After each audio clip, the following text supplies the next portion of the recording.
Amen. Magandang gabi. Tayo po ay mag-umpisa na po sa prayer meeting. Hindi na po natin papakatagalin dahil may mga kapatiran na narito po.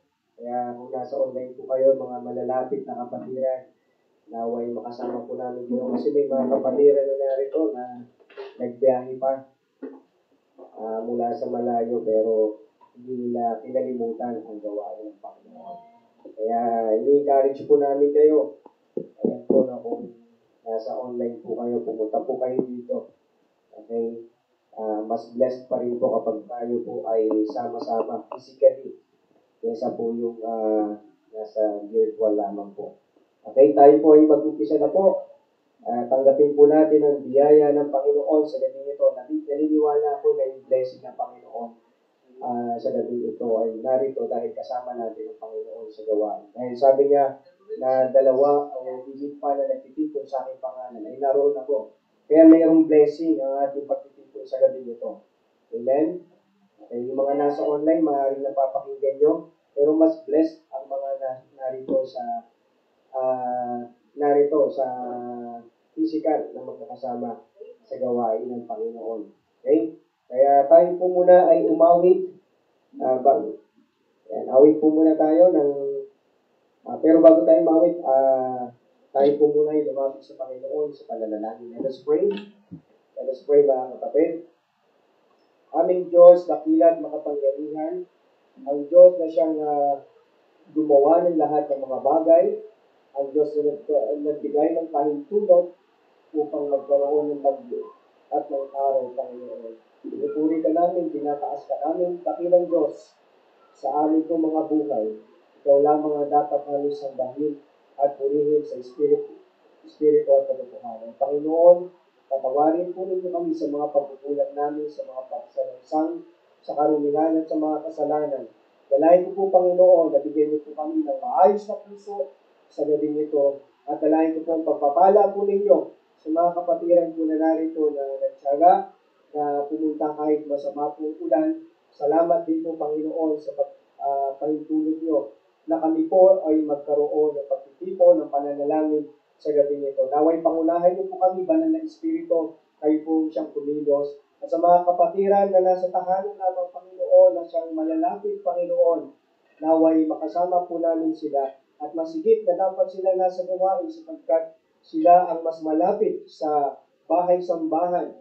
Hindi katulad ng mga iba na nasa malayo, Panginoon, na naunawaan ng kanilang kalagayan. Kaya naway kayong kumilos sa mga taong ligtas na ito, na naway sila po ay pinusin ng banal na Espiritu at huwag nilang pigilan ang pagkilos ng banal na Espiritu upang kami po ay magsama-sama sa pananambahan sa hapon po ito. Naway ilaan po namin ang mga bagay na para sa iyo upang ang pagpapala ay aming din maranasan mula sa iyo. Pangunahin niyo po kami, alisin niyo po, itapoy ang anumang gawa ng kaaway sa gabi nito, Panginoon, at naway maging mapayapa hanggang matapos ang gawain. Ito ang aming panalangin, papurit pagsamba sa pangalan ng Panginoong Kristo. Amen. Praise God.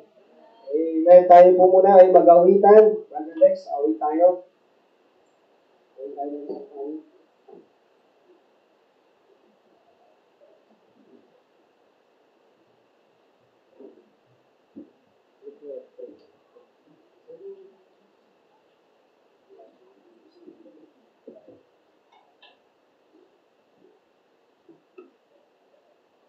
Low sound. Amen. Tayong lahat.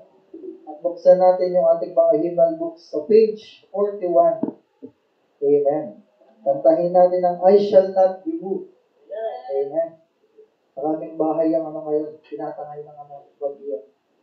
Kaya yung pagkakristyano natin ay hindi maaalis. Amen. Dapat nanatili tayong tapat sa Panginoon. Amen.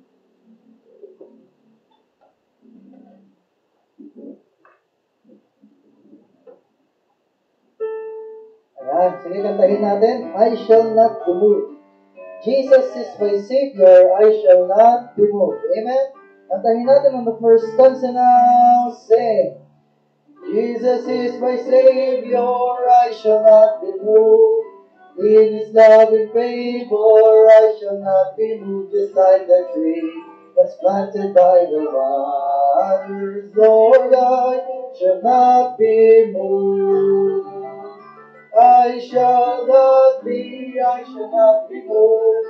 I shall not be moved, just like the tree that's planted by the waters. Lord, I shall not be moved. In my Christ's abiding, I shall not be moved. In His love I'm hiding, I shall not be moved, just like the tree that's planted by the waters. Lord, I shall not be moved. I shall not be moved. I shall not be moved, just like the tree that's planted by the waters. Lord, I shall not be moved. From the third, if I cross Him ever, I shall not be moved. He will fill me never, I shall not be moved, just like the tree that's planted by the waters. Lord, I shall not be moved. I shall not be moved. I shall not be moved, just like the tree that's planted by the waters. Lord, I shall not be moved. What the last? On His word I'm feeding, I shall not be moved. He's the one that's leading, I shall not be moved, just like the tree that's planted by the waters. Lord, I shall not be moved. I shall not be moved. I shall not be moved, just like a tree that's planted by the waters. Lord, I shall not be moved. Amen. Isang uwitin po. Amen. Kantahin po natin ang page number 7, Standing on the Promises. Amen. Standing on the promises. Ito yung dahilan kung bakit hindi tayo nagsasawang mag-serve sa Panginoon. Kasi meron tayong inaasahang pangako sa langit na bayan. Amen? Kantahin po natin, Standing on the promises. Standing on the promises of Christ my King. Amen. On the first stanza now, sing. Standing on the promises of Christ my King, to eternal ages let His praises ring. Glory in the highest I will shout and sing. Standing on the promises of God, standing, standing on the promises of God, my Savior, standing. I'm standing on the promises of God, standing on the promises that cannot fail. Listen and behold, God and fear I'll say, by the living word of God we shall prevail. Standing on the promises of God, standing, standing on the promises of God, my Savior, standing, I'm standing.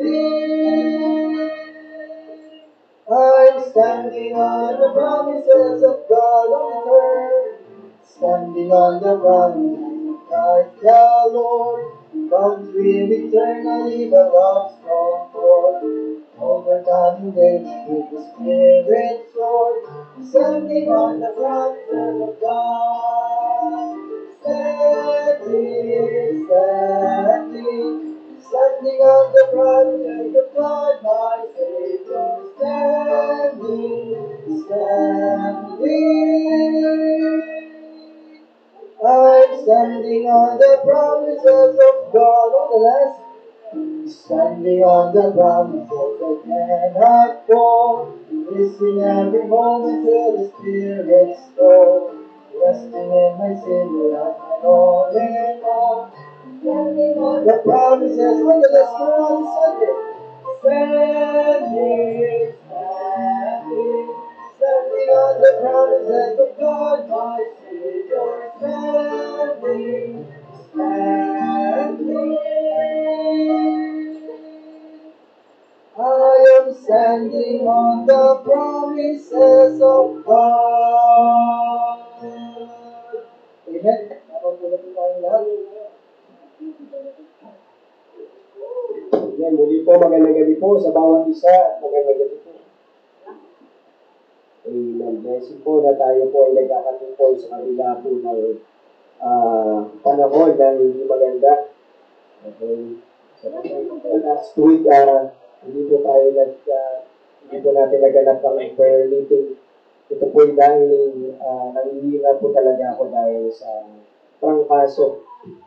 Kaya, ayun po, ipagpaumanin po ninyo. At ngayon ako naman po ay naka-recover na at nakapagpahinga.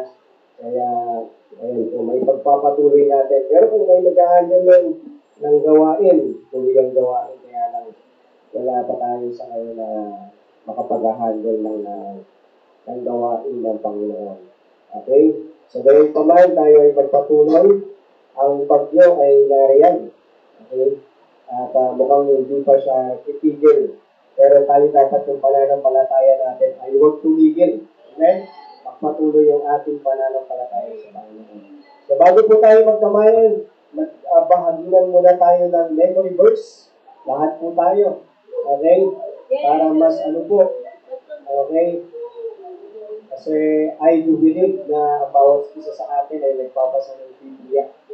Kaya meron tayong memory verse na ihahandog sa Panginoon. So every Wednesday, meron na po tayo lahat memory verse. Okay? 8 years old, nagbe-memory verse ako. 8 years old. And every Wednesday yun. Every Wednesday. 8 years old. May mas bata ba sa akin dito ng 8 years old? Okay. Challenge yan sa inyo mga anak. 8 years old, nagme-memorize na ako. At mahahaba yung memory verse namin yun. 2. Hindi lang isa. Alright, sige. Kaya sino mag-volunteer mag-umpisa? Okay, Brother Lex. John chapter 17, verse 8, sabi ng Bible, this thing that spoken of you, that in me you might have peace. In this world you shall have tribulation, but be of good cheer, for I have overcome the world. Amen. Praise God. Okay, now. Ayun pala, reflection sa verse. Kasi sa devotion to you. So, ibigay na yung yung word na yun sa disciples, kasi siya ay alis na kanina. Binigyan niya ng charge ng mga disciples na mag-continue even though makakarami sila, makakarami talaga sila ng problema at pagsulo. Yun naman yung nangyari sa kanila, yung iba sa kanila ay pinatay sa pagiging martyr nila sa paglilingkod kay Jesus. Pero pinahawakan nila yung day of good cheer. Di sila natakot, di sila namamba, at hindi nila maganap yung dapat maganap. Kasi nasabi ng Diyos sa kanila, I have overcome the world. Kaya naman sana gawin din tayo lahat. Yung hindi pa tayo dumadating sa stage ng pinukuha yung buhay natin. Kaya, maglalong dapat natin tayo encouragement na magpatuloy sa Panginoon. Kaya pag dumating tayo sa kuhaan na ng buhay, kung mawala tayo ulit. Amen. Praise God. Salamat sa encouragement ng verse na yan. Kaya bilog, pangalan sa rin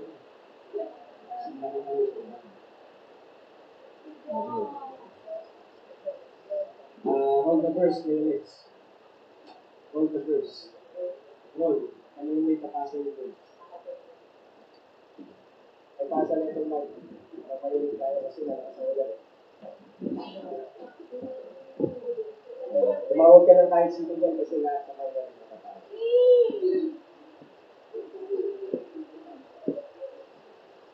Alam yung mga anak, hindi kayo allergies sa friends kung nag-devotion kayo. Okay, sige. Kahit sa Proverbs chapter 19, verse 20, ang sabi ko dito, Hear counsel and receive instruction that thou mayest be wise in thy latter end. Verse 21, there are many devices in a man's heart, nevertheless, the counsel of the Lord that shall stand. So, ayun po. Amen. Yung natutunan ko po dito na dapat palagi po natin pinapakinggan yung payo sa atin ng Panginoon. Na kung saan yung payo na binibigay sa atin ng Panginoon ay matatagpuan din natin syempre sa kanyang salita at sa mga preaching ng ating pastor, ng mga preacher. At napakalaga na hindi tayo parang kumbaga hindi natin takpan yung tenga natin sa pakikinig sa salita ng Diyos kasi ayun yung magtutuwid ng ating daan at ayun din yung magdadala sa atin sa kalooban ng Panginoon. At sabi sa verse 21, there are many devices in a man's heart. And yung tumutukoy po doon na madami tayong nilalagay sa ating puso na maaaring iniisip natin na kaya natin or magaling tayo. Pero hindi dapat tayo um, tumayo doon sa sarili nating kakayahan at sariling talino, kundi sa salita pa rin ng Panginoon. Kasi kailanman yung salita ng Panginoon, hindi tayo bibiduin at ayun ay mananatili magpakailan. Amen. Praise God. Salamat sa Panginoon. Amen. Roll the verse 2. Jovel.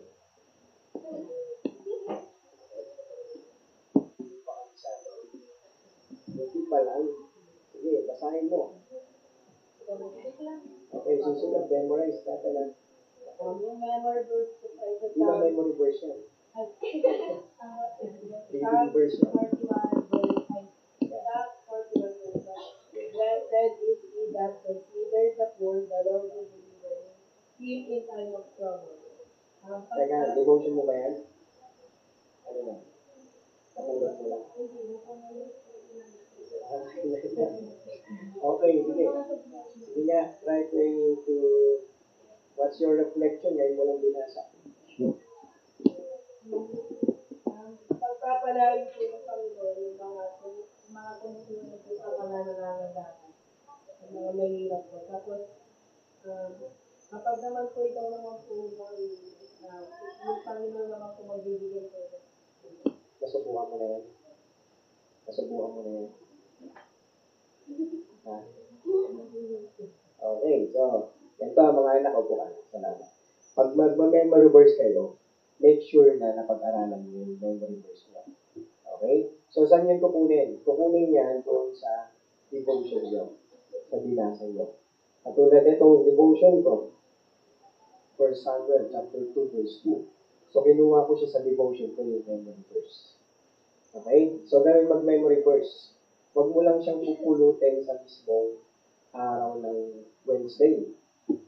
Kasi, hindi mo ma-share ng maayos yung insight, yung reflection. Kasi, hindi mo, binasa mo lang sa mismong araw. Okay, naintindihan ko yung bilog. Mga anak, naintindihan? Ganun yung memory verse, ha?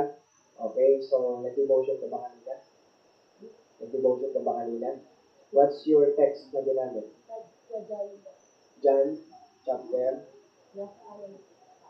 chapter 5. So, wala kang nakita memory verse doon? Marami doon.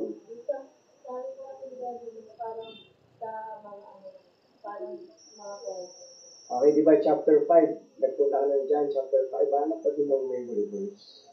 May key verse ang chapter 5. Lahat ng chapters ay may key verse. Okay? So, roll the verse 2. Please study. Matthew chapter 5 verse 13. Let your light so shine before men that they may see your good works and glorify your Father which is in heaven. Kaya natutunan ko sa Diyos, dapat maibigay natin natin ang Diyos. At panghimayan po natin yung hindi dapat tayo Okay. Devotion mo ba yan? Hindi? Anong devotion mo kanina? Luke chapter. Luke. Listen. Anong chapter? Kaya, ikaw rin, ganun din ha. Yung ka kukuha ng memory verse sa devotion ko. Okay. Sige, roll the verse 2. Okay, yeah.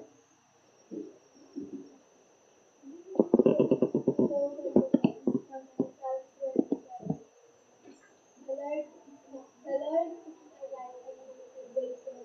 Whom shall I fear? The Lord is the strength of my life. Of whom shall be I afraid? Yung naiintindihan ko po dito. Minsan, nagkakaroon po tayo ng mga problema sa buhay. Nandidinig po yung paningin natin. For example po sa school, binigyan po tayo ng assignment sa teacher natin na gagawin natin. And bukas na yung pinaka-pasahan. Nag-iisip po tayo ng puro negatibo na hindi po natin kaya solusyonan yung assignment na yun kasi napapagod na tayo, hindi na natin kaya gawin. Huwag po tayong maging negative, dapat lagi lang po tayong maging positive. And lagi lang po tayong kumapit sa Panginoon. Humingi po tayo ng humingi po tayo ng gabay. Tapos kapag nangihina po tayo, kumapit po tayo sa Kanya. Humingi po tayo ng guidance. And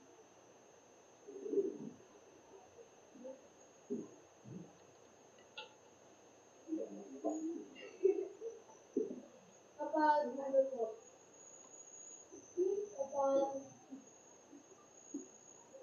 and lagi din po tayong magbasa ng Bible kasi po ito po yung liwanag ng ating buhay. And dito po natin malalaman yung dapat natin nakikinig sa ating pang-araw-araw. Pag nagkakaroon po tayo ng mga problema sa buhay, huwag po tayong mawawala ng pag-asa. Dapat lagi lang po tayong kumapit sa Kanya. Yun lang. Amen, praise God. Yan ba yung devotion mo, Ate Kaya? Okay, ganun. Bilhin ko po din sa devotion para hindi kayo mahirapan sa memory verse. Okay? Sige, roll the verse 2. Okay, Sister Jen. Yung ating pong devotion timer, kita po sa Philippians 4:13. I can do all things through Christ who strengthens me. Yung natutunan ko po sa verse na to, yung sa buhay Kristiyano po natin, yung wala pong madali.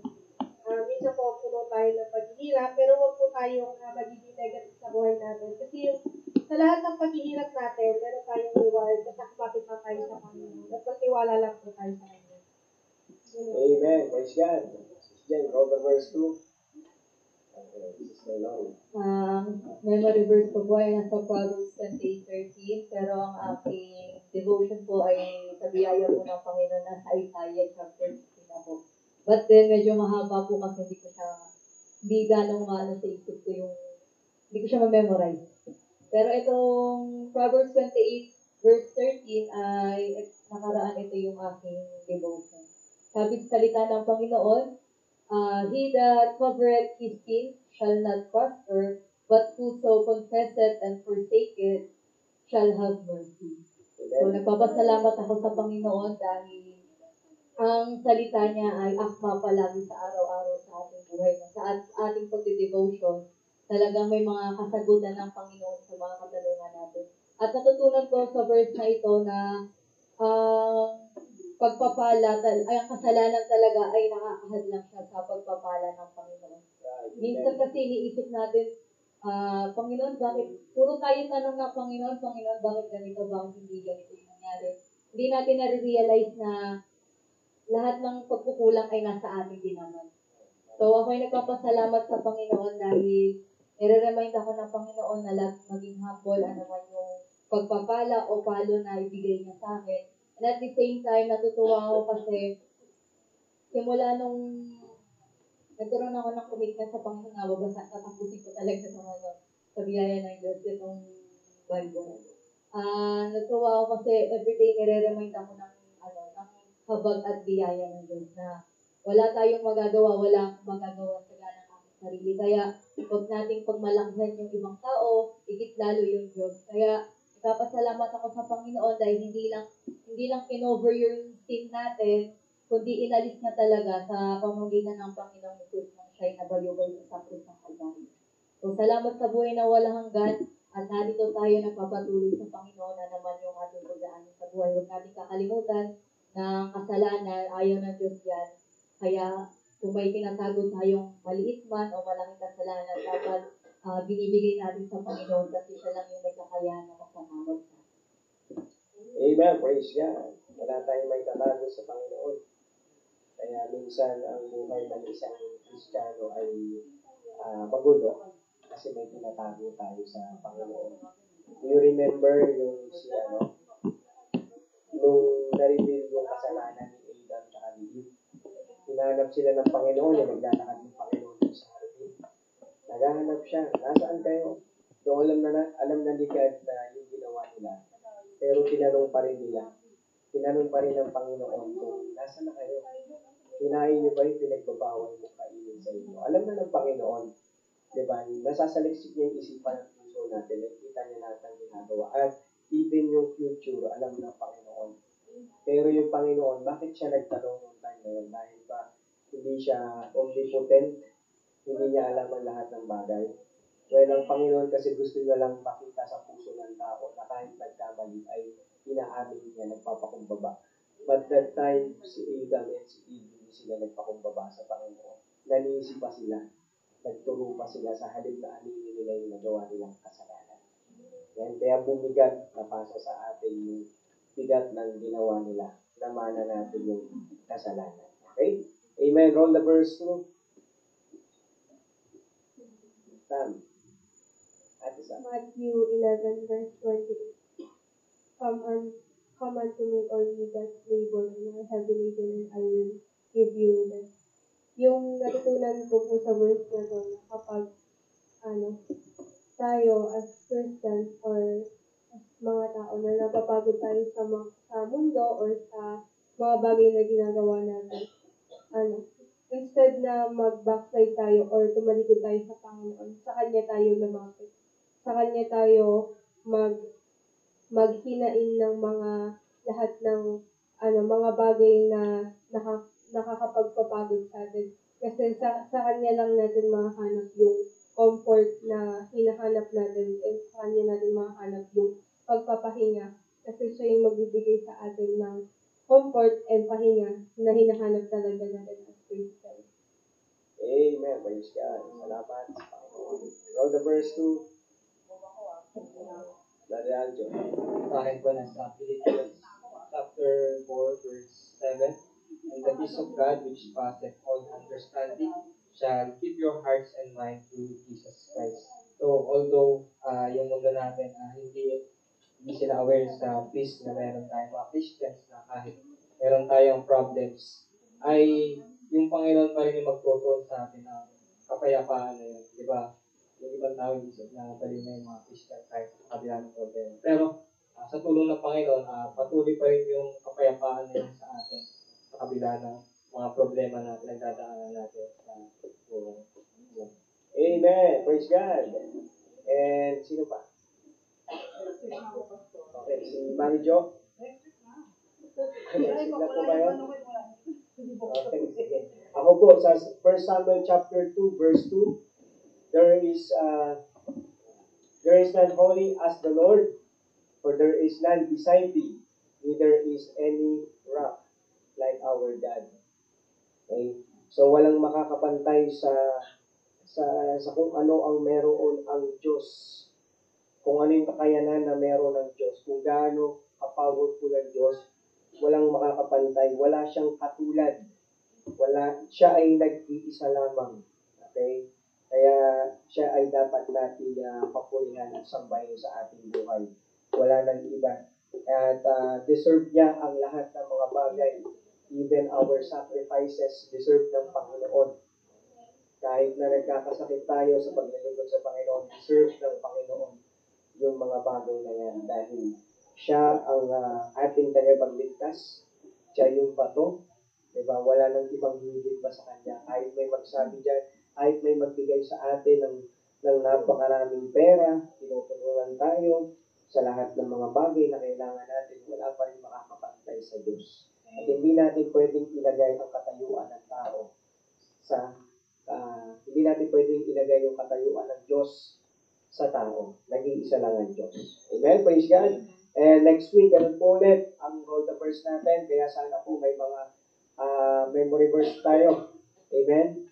And yung memory verse, I advise you, kapag memory verse kayo, kunin nyo doon sa devotion nyo. Okay? Kasi I believe na kapag may devotion ka, may memory verse ka. Diba? Naniniwala ko yan.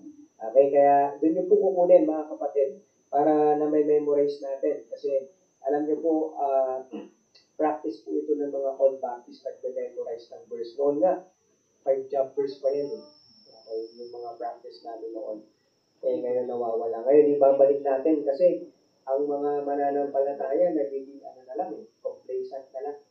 Okay? Complacent na lang, basta nakakasimba ng linggo, okay na yun. Pero yung Christian living sa tahanan ay wala na. Okay? Nawawala na, bumababa na yung moral, diba, ng pamumuhay, and nagiging compromiser na ang mananampalataya. Diba, sa panahon natin ngayon, ang dami ng Kristiyano ang mga, hindi ko alam kung matatawag natin Kristiyano pero compromiser. Okay? And I believe kasi, naniniwala kasi ako, stand ko to, mga kapatid, no? Hindi ko tinatawag ng Christian ang isang tao kung ang pamumuhay niya ay makamundo pa rin. Okay? Kasi ang tunay na Christian, pag pinag-aralan mo, Christ follower. Christ follower. Ibig sabihin, sinusunod mo si Jesus Christ. And nagliliwanag ka, nagsishine ka, and nagiging salt ka. Yun yung tunay na, yun yung Kristiyano talaga. Okay? Hindi ako naniniwala na sasabihin na isang tao, ito tunay ko na Kristiyano. Bakit may pwede bang Kristiyano? Okay? Kasi ang Kristiyano, pag sinabing Kristiyano, Kristiyano ka na talaga. Ibig sabihin na bago na yung buhay mo. Nag-change, nagkaroon ng transformation 100%. Amen?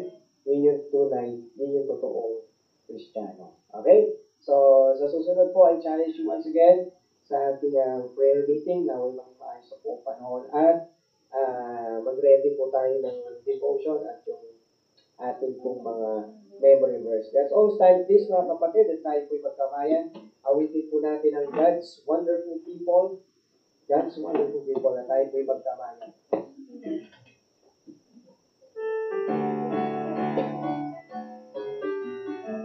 Kamayan po natin ang bawat isa na mas bilang, mga kapatid. Let's sing.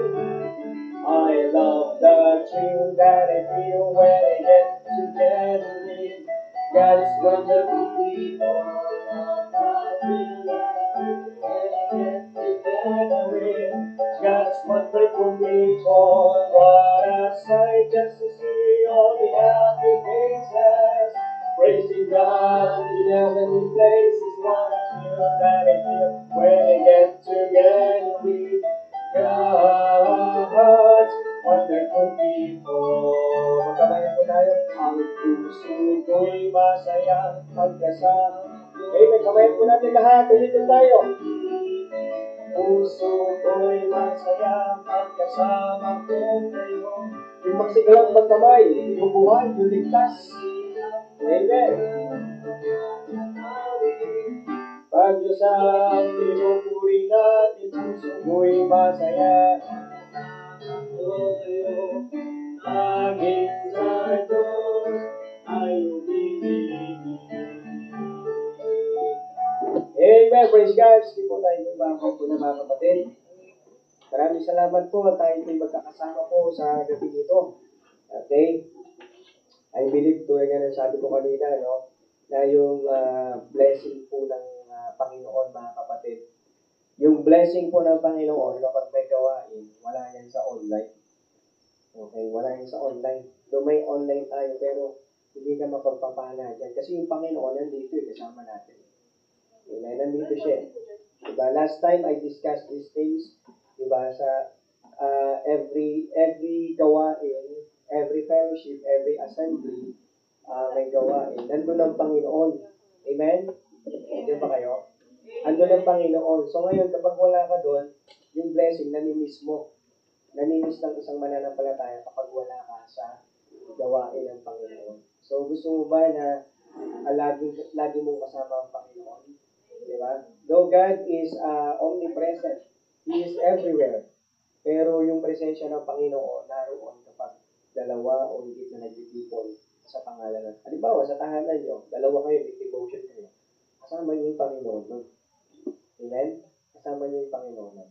Kaya don't miss the chance na makasama natin yung Panginoon, yung presensya ng Panginoon. Amen? And I believe nandito ang Panginoon sa gabi nito. Amen? Kaya dapat yung puso natin, yung isipan natin ay united. Amen po ba? United yung isa. And yung puso mo, isipan natin, nakapokus, nakatuon sa Panginoon. Dahil sa ganyan, kasi ang Panginoon na nakatingin sa atin yan. Malay mo, nakatingin siya kay Joel sa gabi nito. Diba? Nakatingin siya. Eh, nagmamasdan niya, ano bang character, attitude na yung Joel sa gabi nito sa pag-worship sa Panginoon. Okay? So, tinitignan ng Panginoon. Okay, ngayon po, dadako po tayo sa ating pong pagbibigayan. Let us give our tithe, offering faithfully, and even our commitments like faith promise and first fruits offering, maging faithful tayo. So yung first fruits po, iniipon po natin yan. And Lord willing, mga kapatid, na pag nakausap yung may-ari, balak po namin puntahan yung may-ari. Today, na pumayag siya na tulugan natin itong lugar na ito. And yung malilikom natin sa first fruits, itong taon na ito ay ibibigay po natin doon para mapapayag natin siya. Pero hindi matatapos ang taon na ito pag-pray natin. Kakausapin po namin yung may-ari. Pupuntahan namin siya kung hindi siya pupunta dito. Ay pupuntahan po namin kung saan siya nakatira. Nang sa gayon ay sa tingin ko, sa tingin ko kaya hindi pa tayo pinapadami ng Panginoon kasi masikip niya eh. Okay, so masikip. Yun naman yung nakaraan natin dito sa kabila eh. Kaya hindi pa tayo pinapadami sa kabila kasi masikip. Tapos lumuwag. So kailangan ulit lumuwag. Kailangan ulit lumuwag kasi pag pumayag yung may-ari, ang magiging natin, babasagin natin ito. Titibagin natin itong wall na ito. Rooms na yan, titibagin yan para maraming tao ang magkasya po sa atin. Okay? Kaya yun po, pag-pray natin, mamaya isama natin sa prayer. So yun po, mag-pray po tayo sa giving natin, time offering, first fruits, and we promise. 2 Corinthians chapter 9, verse 6 and 7. But this I say, he which soweth sparingly shall reap also sparingly, and he which soweth bountifully shall reap also bountifully. Every man according as he purposeth in his heart, so let him give, not grudgingly or of necessity, for God loveth a cheerful giver. Let us pray. Panginoon, pagpalain niyo po nawa ang aming pagbibigayan at tulungan niyo po nawa na maging tapat ang bawat isa. Sa mga walang makakaya na magbigay, Panginoon, tulungan niyo po kami na pati rin po ay maging parte na niyo po gawain sa ikalalaganap at ikalalago ng gawain at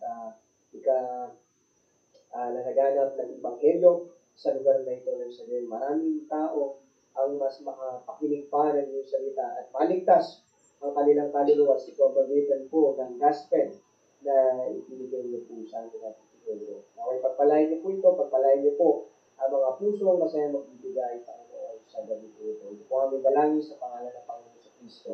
Amen. God bless po sa ating giving.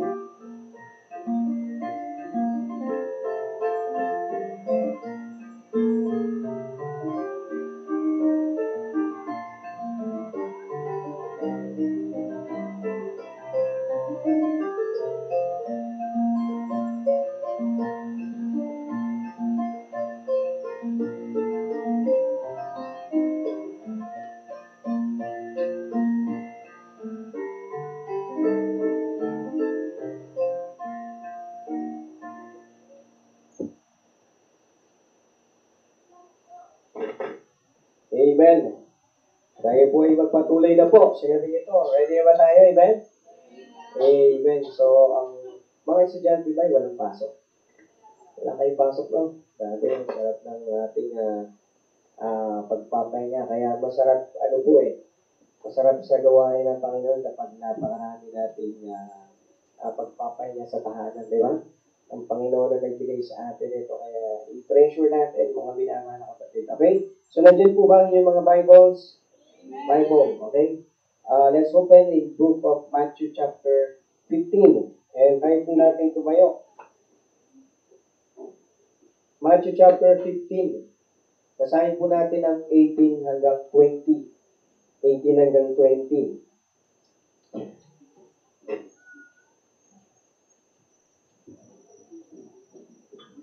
Okay, Matthew chapter 15 verse 18 hanggang 20. Basahin po natin. Some of you, naging memory verse, naging devotion na ito. Okay, so ako naman sinisikap ko yung isa-isa ko dito po sa gospel book. And sa ating worship ay yung sa Old Testament ang sinisikap ko na maisa-isa natin. Okay, nandiyan na po kayo? Okay, basahin po natin sabay-sabay. Mag-iimpisa po tayo sa verse 18. Matthew 15:18. But those things which proceed out of the mouth come forth from the heart, and they defile the man. For out of the heart proceeded evil thoughts, murderers, adulteries, fornications, thefts, false witnesses, blasphemies. There are the things which defile a man, but to eat with unwashed hands defile not a man. Okay? Sa gabing ito, pag-aaralan natin, ano ba yung nakakapagpadumi sa isang tao? Ano yung nakakapagpadumi sa isang tao? Let's pray, Panginoon. Salamat po sa gabing ito. Pangunahan niyo po kami sa pag-aaral ng inyong salita at naway matutunan po namin ito, Panginoon, ng mabuti sa amin. Tulungan niyo kami, Panginoon, na paunawaan ng malalim ng inyong salita. Tulungan niyo kami, Panginoon, na anumang distraction, kami po ay mag-focus sa pakikinig ng inyong salita. At naway hindi kami matangay ng kaaway, Panginoon, at hindi masayang ang inyong salita na ito na pinagkaloob niyo sa amin. Ito po ang dalangin sa pangalan ng Panginoong Kristo. Amen. So, mga kapunan, last time pinag-aralan natin yung patungkol sa apat na uri ng puso ng tao. Apat na uri ng puso ng tao. And alam natin na ang kabuuan ng parable na yun ay patungkol sa kaligtasan, sa salvation. Okay? So yung nasa dulo, siya lang yung ligtas, yung nahasik na buto doon sa good ground. Okay? Di ba may una, may sa kaligtaan, may sa batuhan, pangatlo, mayroong sa thorns, tumubo sa mga halaman na matitinik, sa mga damo, sa dawagan. And yung huli ay tumubo sa isang maayos na lupa. So yung tumubo sa maayos na lupa, siya lamang yung taong ligtas. Okay, the rest, napakinggan nila yung salita ng Diyos, pero hindi nila inunawa, hindi nila pinapasok sa kanilang puso. Amen? And there are application din po sa atin, sa gabing ito, patungkol po doon sa bagay na yon. So minsan yung salita ng Diyos, hindi nagpe-penetrate sa puso natin, hindi pumapasok sa puso natin, kasi hinahayaan natin na yung kaaway ay tangayin yun. Amen? Kaya minsan maaaring nakaupo tayo dyan, hinahayaan natin na Satanas umikot yung ating isipan at yung laman ng ating isipan na nagpapatangay para mag-focus tayo sa salita ng Diyos. Right? Amen? Diba? So dapat maging good heart tayo. Okay? Maging good listener tayo sa gabing ito. Amen po ba? Amen. Para po mas ma-absorb naman natin yung salita ng Diyos. Mga kapatid, ito po yung pinanalangin, itong salita na ito, ang message na ito ay ipinanalangin, inuluhod sa Panginoon, pinag-aralang mabuti. Diba? Kumbaga, sa isang lutuin, sa isang sopas, hinahanda mo lahat ng rekado, tapos lulutuin mo ng maigi para makain ng maayos ng mga taong pagbibigyan ng sopas. Diba? Masarap yung sopas, ano? At ganyan din po yung salita ng Diyos, mga kapatid. Okay, every time na may mag-preach dito, yan po yung niluluto, pinaghahandaan. Mga kapatid, hindi lang po yan isang araw na pinag-aaralan. Okay, mahabang araw po yung pinag-aaralan. Parang thesis po yan. Okay, parang thesis. Kaya i-treasure po natin ang salita ng Diyos sa pakikinig ng salita ng Diyos sa gabi nito. Amen po ba? Amen. And I hope na ready na po tayo sa pakikinig po ng salita ng Diyos. So, umpisahin po natin sa chapter 15, verse 1. Okay, verse 1. Sundan niyo po sa inyo po mga Biblia. Then came to Jesus the scribes and Pharisees, which were of Jerusalem, saying, verse 2, Why do thy disciples transgress the tradition of the elders, for they wash not their hands when they eat bread? Okay? So makikita natin dito na mayroong tradisyon na iniingatan itong mga scribes and yung mga Pharisees. So yung mga scribes, sila po yung mga nagsusulat ng mga parte ng Biblia. Okay, actually, wala pa yung Bible that time. Ang tawag pa lang ay yung 5 books. The Pentateuch, Genesis, Exodus, Leviticus, Numbers, Deuteronomy. Yan pa lang po. Okay, so wala pa yung New Testament, wala po yung Samuel, wala pa yung Kings. Okay, hindi pa yan naisulat. So ito pa lamang po yung meron sila, yung 5 books, yan pa lamang po yung kanilang pinag-aaralan. Okay, kinakabisado po nila yan. So yung scribes po, sila po yung may responsibility na paramihin yung kopya ng Pentateuch.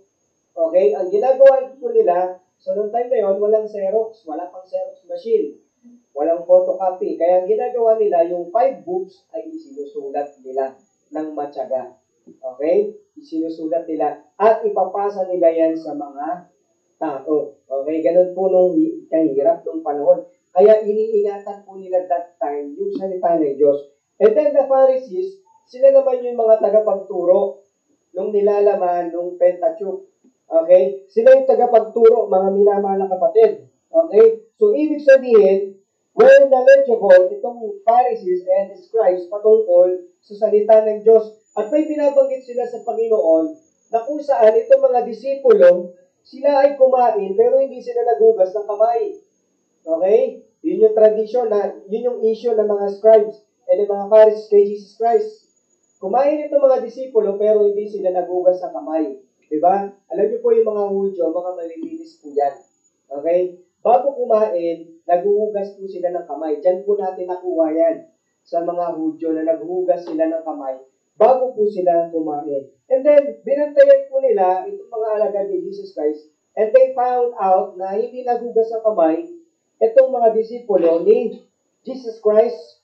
Ito yung ibinato ng mga scribes and Pharisees dito kay Jesus Christ, hindi sila naghugas ng kamay. Amen? So, tama naman yung sinasabi ng mga scribes and ng mga Pharisees. Tama naman po. Pero, there is behind dito po mga minamahal na kapatid sa kwentong ito. By the way, the title of our message, What Defiles a Man? What Defiles a Man? So, kasama ito sa quiz natin sa Sunday. Okay? Kaya tandaan niyo po, pati yung text, tandaan po natin. What defiles a man? Ano ang nagpaparumi? Pag sinabing defiles, nagpaparumi. Okay? Ano ang nagpaparumi sa isang tao? Okay? Ano ang nagpaparumi? Okay? So, dito nakita na natin, hindi sila nagugas sa kamay. Ang tingin ng mga scribes at ng mga Pharisees, madumi. Okay? Madumi itong mga disipulo ni Jesus Christ. And even the Lord Jesus Christ na inaakusahan nila. In verse 3, but he answered and said unto them, why do ye also transgress the commandment of God by your tradition? Sabi ni Jesus Christ, bakit nyo rin isinesawalang bahala yung utos ng Diyos na dahil lamang sa inyong tradisyon? Okay? So, tuloy natin. Verse 4, or God commanded saying, honor thy, ano yung nakasulat? Honor thy father and mother, and he that curseth father and mother, let him die the death. Alam niyo po nung Old Testament, ito pong batas na sinabi po ni Jesus Christ, ay totoo po ito. Okay, unahan ko po kayo hindi po binabaliwala ni Jesus Christ yung batas po na ito. Okay, hindi po niya binabaliwala na igalang mo yung magulang mo, yung nanay mo, yung tatay mo, yung nakakatanda sa iyo, hindi po binabaliwala ni Jesus Christ. Okay? In fact, pinapatibay niya ito at binanggit niya nga, dito, binanggit niya na kapag hindi ka gumalang sa magulang mo, noong time po sa Old Testament, pinapatay po yung bata. Okay? Pinapatay yung anak. Grabe, no? Bakit kasi kasalanan po yun eh? Okay? Ano mang pagsuway doon po sa Ten Commandments at sa lahat ng statutes and sa lahat ng law and commandments ng Panginoon, kapag hindi mo sinunod, may karampatang parusa po yan. Amen? Nagkamali ka lang ng sagot mo that time sa magulang, patay ka. Diba? Ayun yung sabi po dito sa batas, let him die. Yeah. Papatayin. In verse 5, but ye say, whosoever shall say to his father or mother, his mother, it is a gift by whatsoever thou mightest be profited by me, and honor not his father or his mother, he shall be free. Thus have ye made the commandment of God of none effect by your tradition. Okay, so basahin natin sa Tagalog ng verse 5. Okay, tingnan natin sa verse 5 para mas maunawaan natin. Okay, datapwat sinasabi ninyo, sino man magsabi sa kanyang ama o sa kanyang ina, yung mangyayaring pakinabangan mo sa akin ay hain ko sa Diyos. Verse 6. At hindi niya igagalang ang kanyang ama at taniwalan ninyo kapuluan ng salita ng Diyos dahil sa inyong salit-saling sabi. So dito po, may binabanggit po na tradition si Jesus Christ. Nakalimutan ko yung tawag doon sa tradition ng mga Pharisees na ito, ng mga Hudyo na ito, na kung saan okay lang na bastusin nila yung magulang nila. Okay? Yan yung issue na binabanggit. Nakalimutan ko yung tawag. Nandun yun sa book na pinag-aaralan ko. Yung tradisyon na kanilang hindi ito utos ng Diyos, pero tradisyon na ginagawa nila.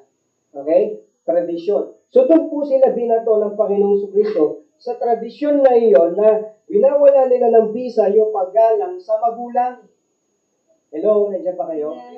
Winawala nila ng bisa yung paggalang sa nanay, sa mga nakakatanda.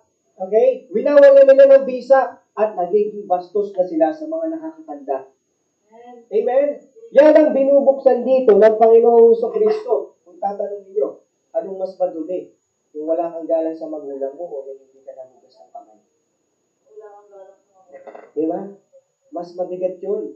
Yan ang binuksan ng Panginoong Kristo. Amen? Amen? In verse 7, sabi niya, ye hypocrites. Diba? Ye hypocrites will did Isaiah's prophecy of you, saying, these people draweth nigh unto me with their mouth, and honoreth me with their lips, but their heart is far from me. Sabi ng Panginoon, kayo ay mga hipokrito. Di ba? Mga plastic. Di ba? Mga plastic. Ganyan yung mga tao sa panahon natin ngayon. Di ba? Na sinasabi natin na mahal natin yung magulang natin. Pero hindi naman nakikita sa buhay natin. Amen? Sometimes, naisip mo yung magulang mo. Diba? Naisip mo yung magulang mo, yung parents mo. Eh gusto mong gawin sa kanya yung mga bagay na ito. Pero kapag nandyan na, hindi natin magawa sa kanya, sa magulang natin. Amen? Diba? Ito yung nakita ng Panginoong Kristo doon sa mga tao na napakatalino pagdating sa batas. Pero ipokrito. Ang sabi ng Panginoon doon sa mga scribes, doon sa mga Pharisees. Ye hypocrites, well did Isaiah's prophecy of you, saying, these people draweth nigh unto me with their mouth, and honoreth me with their lips, but their heart is far from me. Ngunit ang kanilang puso ay malayo sa akin. Diba? Verse 9, but in vain they do worship me, teaching of doctrines the commandments of men. Okay? Pinupuri nila ang Panginoon ng Diyos. Verse 10, and he called the multitude and said unto them, hear and understand. Sabi ng Panginoon doon sa mga tao. Diba? Pakinggan nyo at unawain nyo ang bagay na ito. Amen? Andiyan pa ba kayo? Sabi ng Panginoon, pakinggan nyo at unawain natin ang mga bagay na ito. Verse 11, ito na po. Not that which goeth into the mouth defileth a man, but that which cometh out of the mouth, this defileth a man. Okay? Yung lumalabas sa ating bibig, yun yung nagpaparumi sa atin. Ang sabi ng Panginoon, hindi yung pumapasok sa ating bibig. In verse 12, then came his disciples and said unto him, knowest that the Pharisees were offended after they heard this saying? Sabi ng mga disipulo, sa palagay mo ba, Panginoon, yung mga Pharisees ay na-offend? Okay? Na-offend kaya sila sa sinabi mo na ito, ng mga bagay na ito. Sa verse 13, but he answered and said, every plant which my heavenly Father hath not planted shall be rooted up. Verse 14, let them alone. They be blind leaders of the blind. Sila ay mga ano daw? Mga bulag at ang mga akay nila ay mga bulag din. And if the blind lead the blind, both shall fall into the ditch. Mahulog sa bangin. Diba? Sa malalim na hukay. Kung yung bulag, nagakay siya ng kapwa niya, bulag. At yan po yung mga Pharisees that time. Yan po yung mga scribes that time. Sila po yung mga bulag. Diba? Do you remember Nicodemus? Hindi niya alam ang kaparaanan para magtungo ng langit. Hindi siya ligtas. Diba? Na kahit si Nicodemus, mayaman, siya ay leader, magaling siya, mabait, mabuti, Kumbaga, nasa kanya ang lahat na ng mga bagay, pati yung karakter niya. Pero si Nicodemus, hindi siya ligtas, hindi siya pupunta sa langit. Yan ang kalagayan ng mga Pharisees, yan ang kalagayan ng mga scribes, at yan din yung kalagayan ng mga tao sa panahon natin ngayon. Amen? Wala silang relasyon sa Panginoong Kristo. Amen? Sasabihin nila na kilala nila ang Panginoong Kristo. But the question is, may relasyon ba sa Panginoong Kristo? Amen? Amen? Itong mga Pharisees, itong mga scribes, kilala nila si Jesus Christ. Pero may relasyon pa sila kay Jesus Christ. Diba? Sa panahon natin, ganyan din eh. One time, nagpagas ako, tapos may nanghingi ng limo sa akin, matanda. So, binigyan ko ng barya at binigyan ko ng babasahin. Sabi mo naman sa akin, imbis na magpasalamat, kinutya pa ako. Sabi niya sa akin, sabi ko, babasahin po, sana po mabasa niyo. Binigyan ko rin siya ng limos. Patungkol po yan sa Panginoong Kristo sa kaligtasan ng kanila. Basahin niyo po. Sabi sa akin, pastor ka, kasama ka ni Kibuloy, no? Sabi sa akin. Sabi ko, hindi po Christian si Kibuloy. Sabi ko sa kanya, hindi po Christian si Kibuloy at hindi po kami isa ng denominasyon. Okay? Sabi ko sa kanya, magkaroon po kayo ng relasyon. INC siya. INC. Sabi ko sa kanya, magkaroon po kayo ng relasyon sa Panginoon. Sabi niya sa akin, iglesia ako ni Cristo eh. Iglesia ako ni Cristo, kaya kumbaga, sabi niya sa akin, sure na siya na sa langit siya pupunta kasi nga iglesia siya ni Cristo. So, nung hindi ko lang nabanggit sa kanya, nung paalis na ako, sasabihin ko sana sa kanya. Kasi nangiinsulto siya eh. Pero hindi ko siya pinapatulan. Nangiinsulto siya. Hindi ko lang nasabi sa kanya, alam mo ba tayo? Wala akong nakitang baptist na malimos. Sabihin ko sana sa kanya eh. Pero hindi nangyari eh. Sabi ko sa susunod, pag nakita ko ulit to, papamukha ko sa kanya yung religion niya na hindi siya kayang buhayin. Diba? Amen? Diba? Pero baptist, alam niya po, wala akong nakitang nanampalataya sa Panginoong Kristo. Nanlimos. Nangingi ng limos. Bakit? Si Lord yung provider natin. Eh. Sila, bakit hindi sila pinoprovide? Eh, wala naman silang faith kay Jesus Christ. Eh. Amen? Diba? Kung bakit nila pinagdaraanan yung bagay na yun, kasi wala yung kanilang pananampalataya sa Panginoong Kristo. Katulad ng mga Pharisees, yung mga tao natin sa panahon natin ngayon, sinasabi nilang kilala nila si Jesus Christ, alam nilang religion ni Jesus Christ, at membro sila ng religion ni Jesus Christ, pero yung pamumuhay, di ba? Yung pamumuhay. Kung totoong iglesia ka ni Cristo, bakit ganyan ka magsalita? Di ba? Bakit ganyan ka manghamak ng tao? Namamalimos ka na nga lang eh. Di ba? Namamalimos ka na nga lang, pero kung mangutya ka ng tao, napakatindi. Diba? Ano ang nagpaparuling sa isang tao? Hindi yung pumapasok, kundi yung lumalabas sa atin. Yun yung nagpaparuling sa atin. Amen? So, yun po. Anong verse na po tayo? Verse 13, but he answered and said, every plant. Verse 14, 15.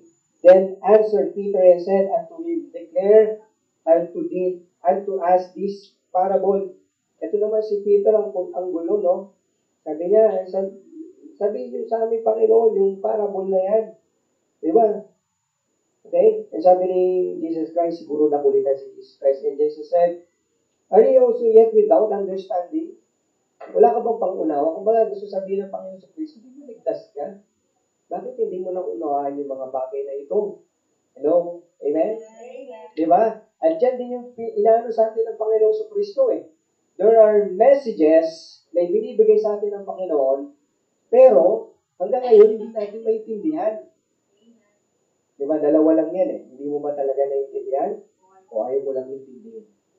Di ba? Yun yung kalagayan dito ni Peter eh. Okay? Yung sinabi sa kanya ni Jesus Christ. Verse 17, do not ye yet understand that whatsoever entereth in at the mouth goeth into the belly, and is cast out into the trough. Di ba? Sa labasan ng dumi. Verse 18, but those things which proceeded out of the mouth come forth from the heart, and they defile the man. Kung anong nilalaman ng ating puso, yun yung lumalabas sa atin ng mga pananalita. nilalaman ng ating isipan. Verse 19, for out of the heart proceeded evil thoughts. Kaya meron tayong mga naiisip na hindi magagandang bagay sa ating kapwa, sa ating paligid, sa gawain ng Panginoon, sa pastor, kaya may mga evil thoughts kasi yan ang laman ng ating puso. Yan ang laman ng ating puso. Diba? Murders. Ano yung murders? Pagpatay. Diba?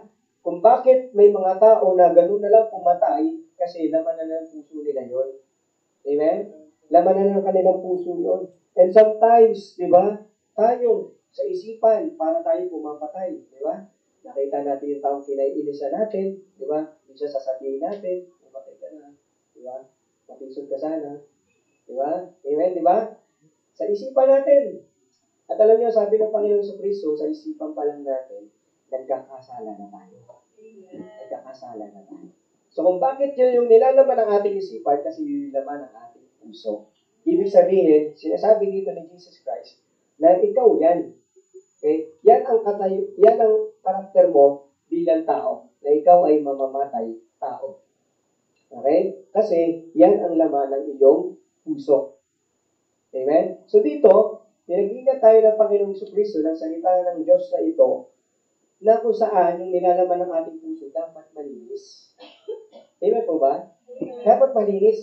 Dapat maayos yung nilalaman ng ating puso at ng ating isipan. Diba? Ano pa sabi dyan? Adulteries. Ano yung adulteries? Yung pakikiapid, di ba? Diba? Naghanap yan sa panahon natin ngayon, yung may asawa ka na. Okay, tumutukoy ito sa mag-asawa, hindi sa magkasintahan, ha? Okay? Yung may asawa ka na, tapos, ilapit ka ba sa iba? Makikipag-divorce ka, makikipag-anal ka, tapos pupunta ka sa iba. Okay? Adulteries po ang tawag doon, mga minamahal na kapatid. Diba? Kung bakit ganoon sila, lalo yung dilatang artista, yung mga karamihan sa mga artista, kung bakit ganoon sila, na ganoon na lang nila i-give up yung relationship nila, kahit kasal na sila, kasi yun yung nasa puso nila. Ibig sabihin, hindi sila sincere. Amen? Hindi sila sincere doon sa partner nila. Kaya nagaganap yung mga bagay na yun. Nagkakaroon ng hiwalayan. And ano pa yung kasunod? Fornications. Diba? Fornications, relationship, diba, na wala pa sa tamang panahon. Diba? Pinag-aaral ka pa, pero nakikipagrelasyon ka na. That's fornication. Amen? Ano Tagalog ng fornication? Ano Tagalog ng fornication? Ha? Diba pakikiapid yung isa, pangalo niya ba yun? Parang adulterous yun. Diba? Fornication, ano ba Tagalog yan? Pakikiapid. Pakikiapid. Pakikiapid. Okay, sige. Pakikiapid, di ba? Na nakikipagrelasyon nang wala pa sa tamang panahon, sa tamang edad. Okay? Diba? There are movies na usong-uso na sa panahon natin ngayon na meron silang relationship and they are doing yung sa mag-asawa lang dapat ginagawa. Diba? Uso na yung mga movies na ganyan. And napoprogram sa isipan ng mga kabataan na ganito pala dapat muna tawag dito na may bed scene, kumbaga, bago magpakasal. Diba? Diba? May trial muna. Susubukan mo ng isa't isa sa kama. Diba? Amen? Mga kababayan, pag may nagsabi sa inyo na kung mahal mo talaga ako, diba, gawin natin yung bagay nito. Huwag kayong maniniwala. Okay? Huwag kayong maniniwala. Kristiyano na kayo eh. Amen? Kristiyano na tayo. Dapat huwag na kayo maniniwala sa mga ganung painang kaaway. O kaya sasabihin naman ng babae sa lalaki. Diba? Kung mahal mo talaga ako, anakan mo muna ako. Diba? Anakan mo muna ako kasi hindi lang naman lalaki ang minsan na nalulot siya. Minsan yung babae rin. Kaya anakan mo muna ako. Diba? That's fornication. And sa panahon natin ngayon ay nagiging, kumbaga, okay na lang siya. Diba? Nagiging okay na siya. Nagiging natural na lang siya sa panahon natin ngayon. And dapat hindi po mga binamahal na kapatid. Amen? Nasa tamang panahon pa rin. Okay? Kaya kung ito ang nilalaman ng puso natin, di ba? Ito talaga tayo. Ibig sabihin, masama yung puso natin. Ibig sabihin, masama yung isipan natin. Madumi. Amen? Hello? Ibig sabihin, yung ina-action natin, hindi lang po yung lumalabas sa bibig natin, ha? Pati yung ina-action din natin. Di ba? Kasi naniniwala ako, nasabi sa Biblia, na kung ano naman ang puso mo, magagawa mo rin yun. Yung bagay na yun, bakit ka nakapatay, di ba? Hindi ka naman nagpaalam na, Pastor, may papatayin ako. Hindi naman lumabas sa bibig mo. Pero nagawa mo. Amen, di ba? Amen?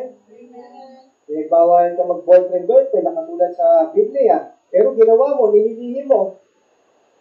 Hello? Di ba? Ibig sabihin, madumi talaga yung puso ng tao. Amen? Kaya dapat maging malinis ang puso ng tao. Kaya nga may salita ng Diyos eh. Di ba? Kaya nga may Biblia. Kasi ito'y reminder sa atin na kapag tayo nakakalimot na, kailangan natin bumalik. Amen?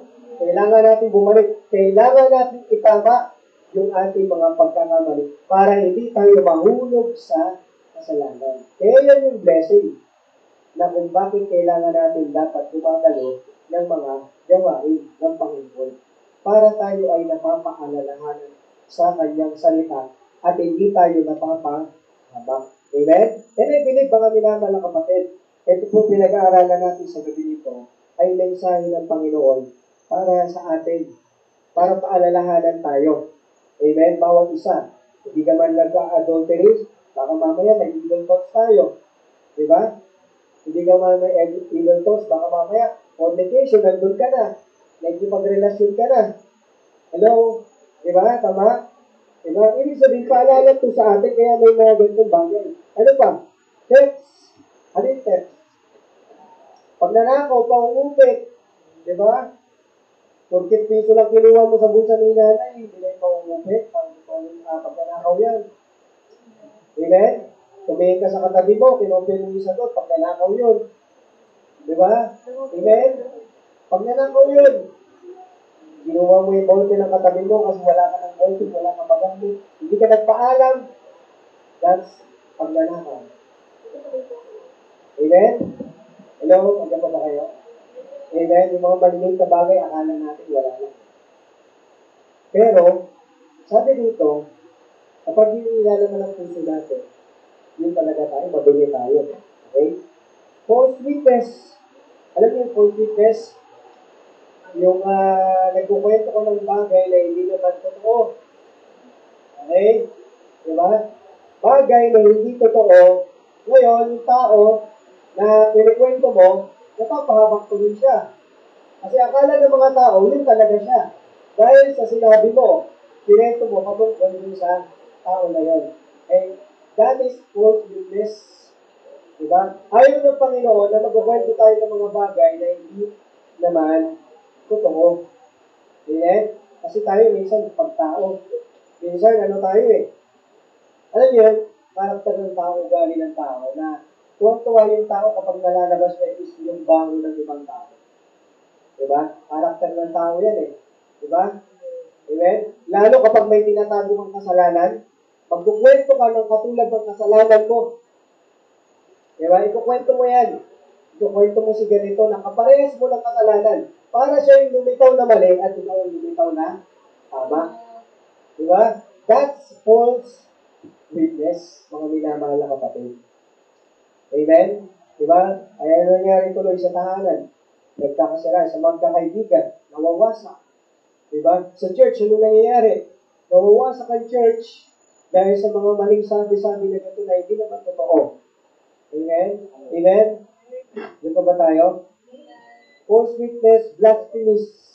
What is blasphemies? Yung pamumusong sa Panginoon. Pagko-condemn sa Panginoon. Diba? Yung isang tao, kapag hindi niya tinanggap si Jesus Christ as His Lord and Savior, that's blasphemies. Okay? Yung isang tao na hindi naniniwala na Diyos, Kristo, that is blasphemy. Yung isang tao hindi naniniwala sa Diyos, that is blasphemy.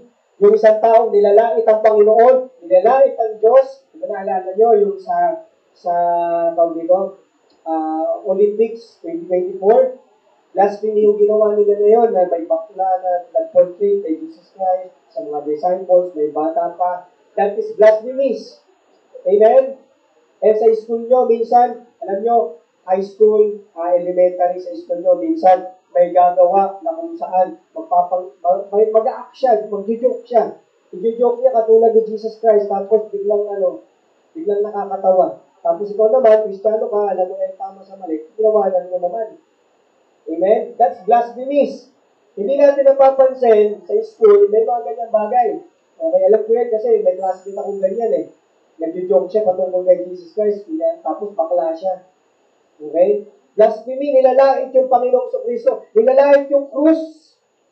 Di ba? That is blasphemy. And sometimes, minsan, mag-ingat tayo mga kapatid, mga kabataan. Baka nasasama tayo sa ganung agenda na ginagawa nila. Hindi natin namamalaya. Hindi porket nasa school ay tama. Amen?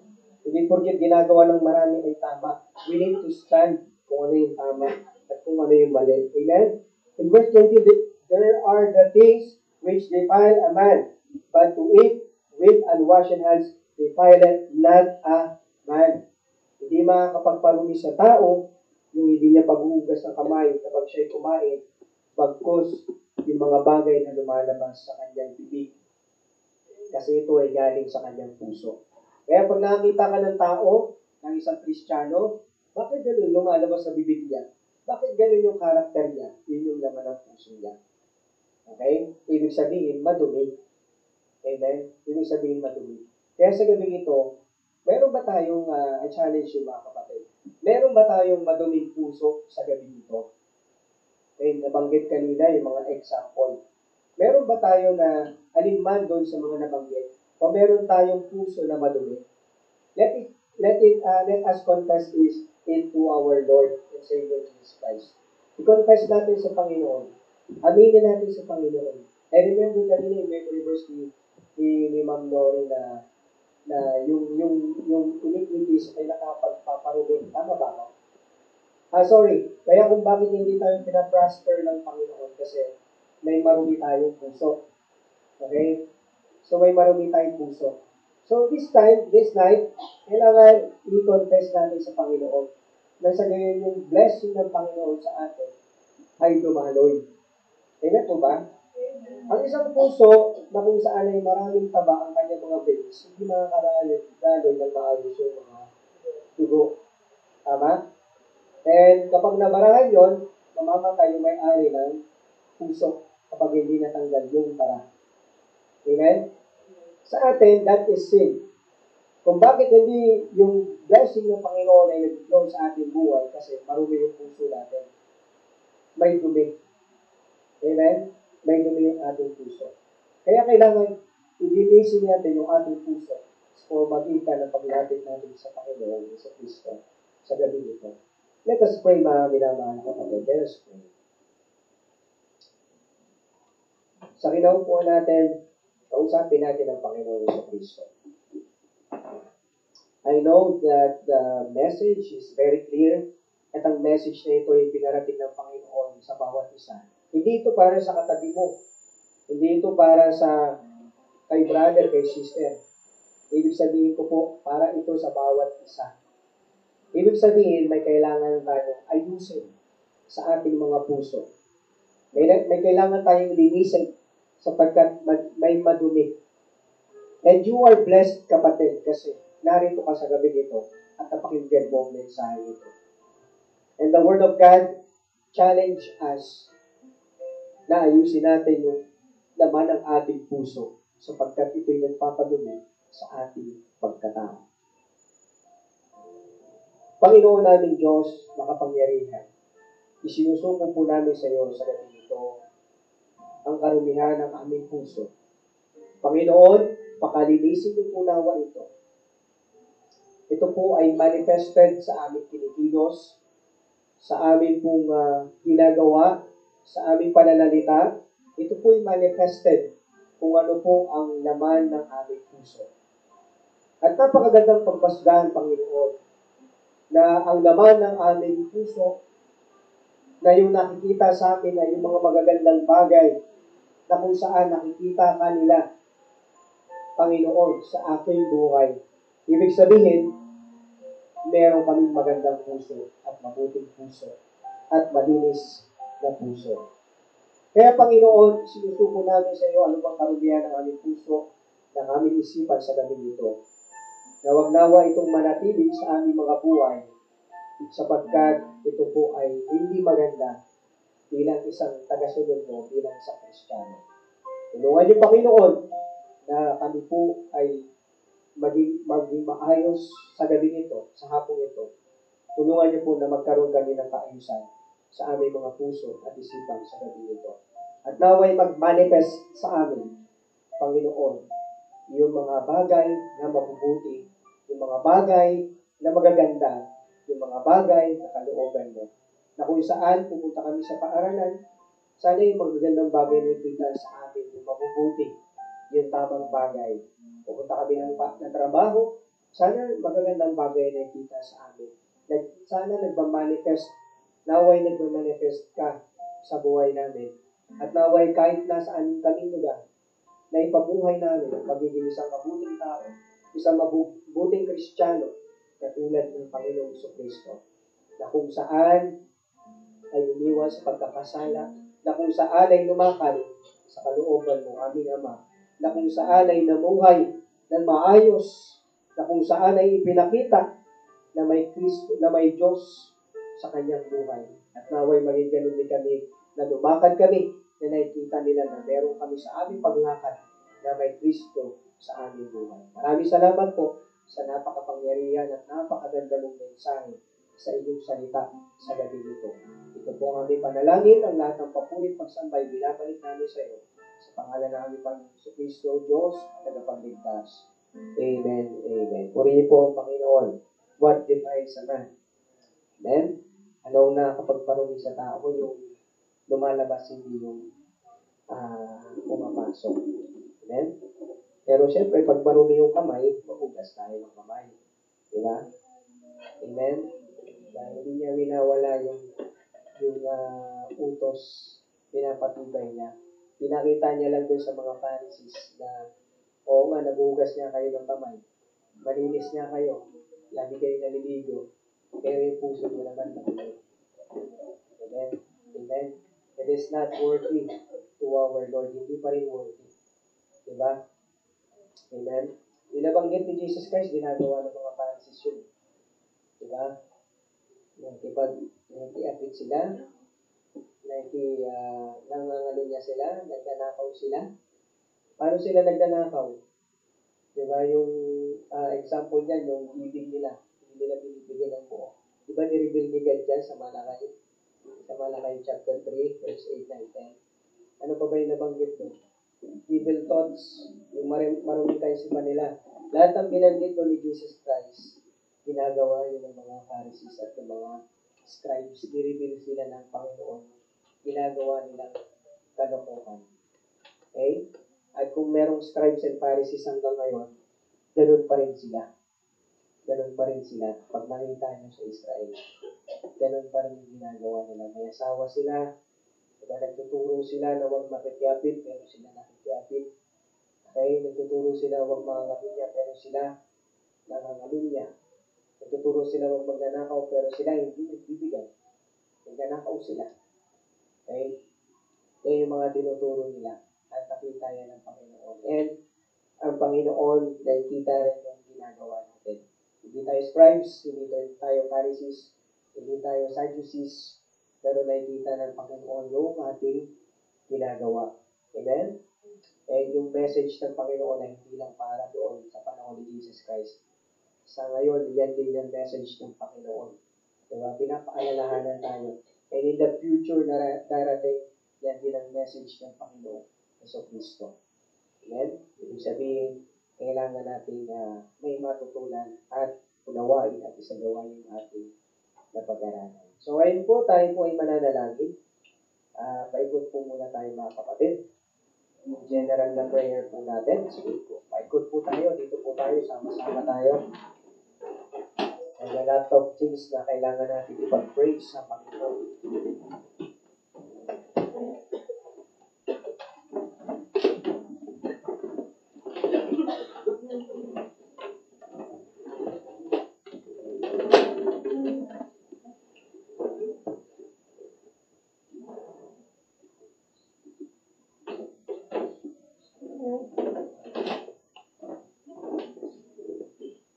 Okay, yan.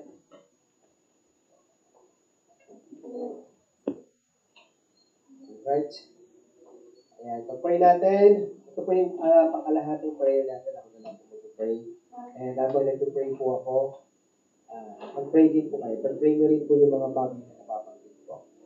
Okay, pag-pray natin ang Israel, ang Philippines. Okay, so magulo ngayon ang ating, ano bang tawag doon?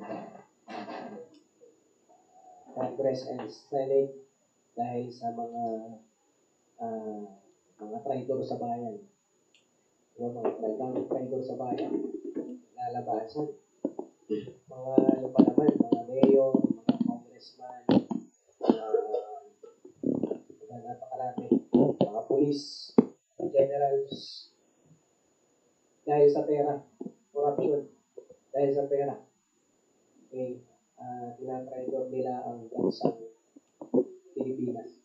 So noon pa naman, uso na yan eh. Diba nung panahon na ni Aguinaldo tsaka ni Juan Luna. Issue na yan eh, yung pagka-traitor sa bayan. Yung pagbebenta. Okay? So issue na yan. At nangyayari lang yan ang paulit-ulit. So ano ibig sabihin? Wala tayong dapat i-expect na ang ating government ay magiging maayos pa. Okay? Kaya ang government lang ng Panginoon ang pinakamaayos. Walang ano yan. Pagdating ng millennial kingdom, mararanasan natin yung 1,000 years na walang corrupt. Walang corrupt yan. Okay? May experience nyo yung government ng presidente ay si Jesus Christ. Okay? 1,000 years yan. Yan yung inaabangan natin. Yan yung hinihintay natin. Walang magnanakaw. Walang kahit anong kasalanan. Yan yung perfect government ng Panginoon sa Kristo. Okay? So, yan yung pag-pray natin. Pero pag-pray pa rin natin yung ating bansa na tulungan. Kasi kung hindi na pipigilan yung mga yan, mas malala yung mangyayari sa ating bansa. Masasakop tayo ng mga komunista, yung mga traitor sa bayan, masasakop tayo. Ayun, so yan, yung pag-pray din natin yung local missions, missionaries, and foreign missions and missionaries, and yung mga sumusupport sa inyong lingkod, pasalamatan natin sila sa Panginoon. Kaya yung ating mga program, evangelism, soul winning, yung mga outreaches natin, Bible studies, so medyo nahitulang sa ngayon kasi nag-uulan, mahirap makalabas. Okay? So, kaya pag-pray natin ang maayos po na panahon. And then yung Saturday Children's Church, okay, mga gawain. Yung Sunday, pag-pray natin, okay, sama niyo po sa prayer na naway maayos po yung gawain sa Sunday, yung panahon, pag-pray natin yung message, okay, yung Sunday school natin, okay, pag-pray yung mga fellowships, pag-pray natin. Okay, so kailangan natin yung mga bagay na yan. Okay. And protectionan tayo ng Panginoon mula sa mga lumalaganap na sakit. Okay? Katulad ng bagong virus, yung Mpox, monkey pox ba yun? Monkeypox, diba? Monkeypox. POX.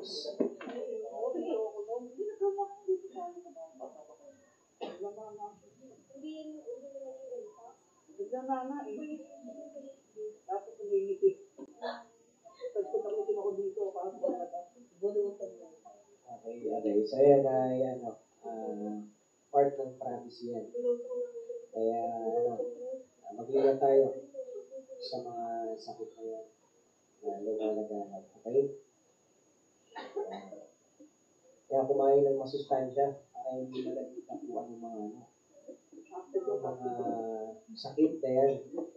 Yan yung nakakapagpahina ng ating resistensya. Mga junk foods, malalamig, tamis.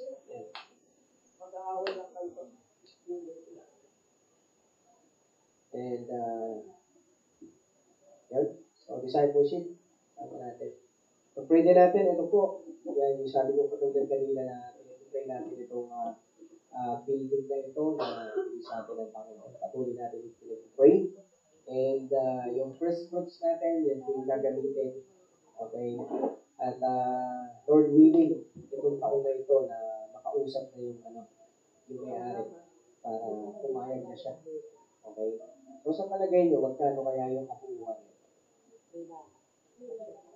Sa palagay nyo po, magkano po kaya yung kabuuan nito? Lot and building na ito? Depende sa may-ari nito. Depende sa kanila.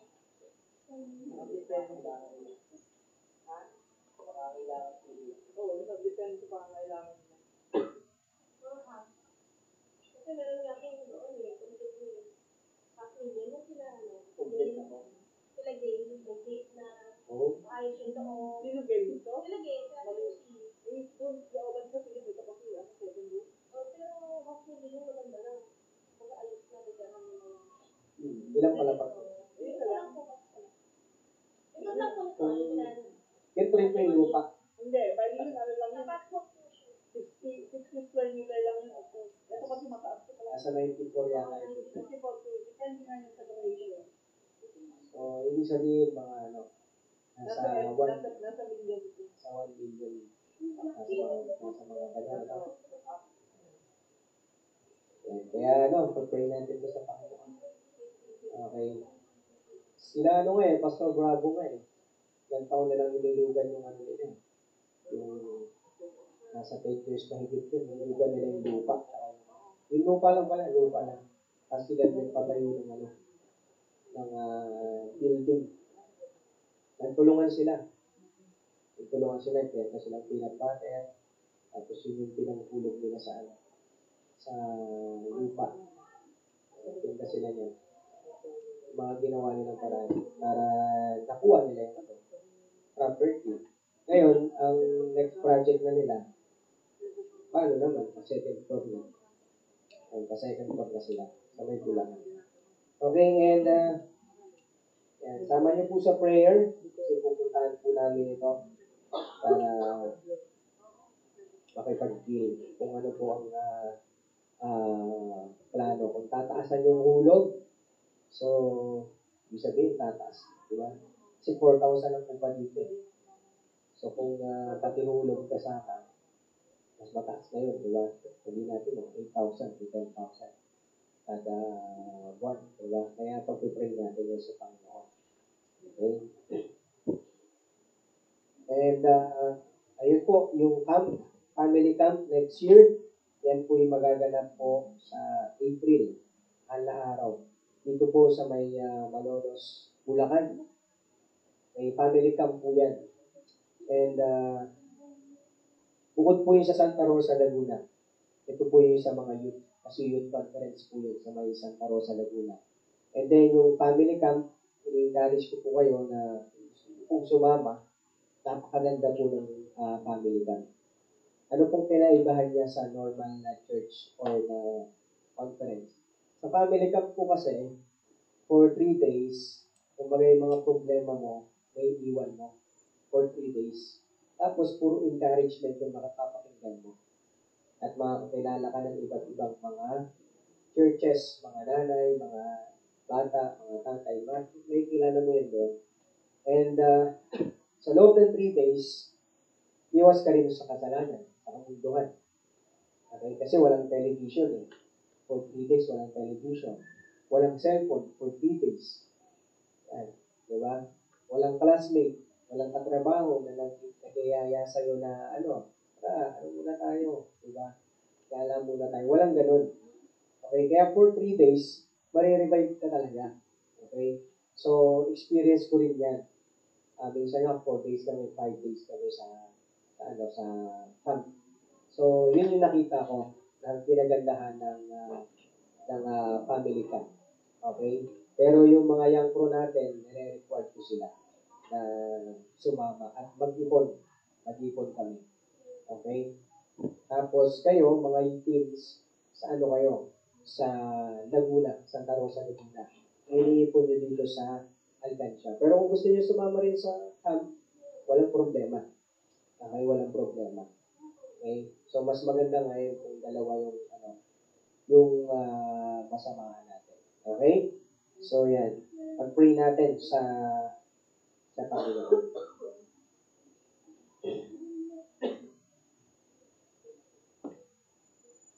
Okay, ano pa ba?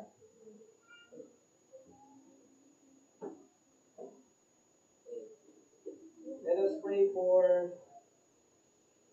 spiritual growth and maturity po ng bawat isa. Okay, yung faith promise, pag-pray natin sa Panginoon. Ito na ba yung updated? Ito na yun. Ano na ba sa linggo? 8 na? Okay, 570. Ayan, ito po yung updated na ating faith promise. Okay, ayan. So, pag-pray din natin, yung may mga karamdaman. Sino yung may mga karamdaman ngayon? Ako po, nagpapasalamat sa Panginoon dahil gumaling sa pangkaso. At talagang nag-ipon ako ng lakas. Okay? So, sino pa po may karamdaman? Pero may ubo pa po ako. May sipon, may ubo. Okay? At nagpapagaling. Sino pa po may karamdaman? Okay? Isama natin sa prayer.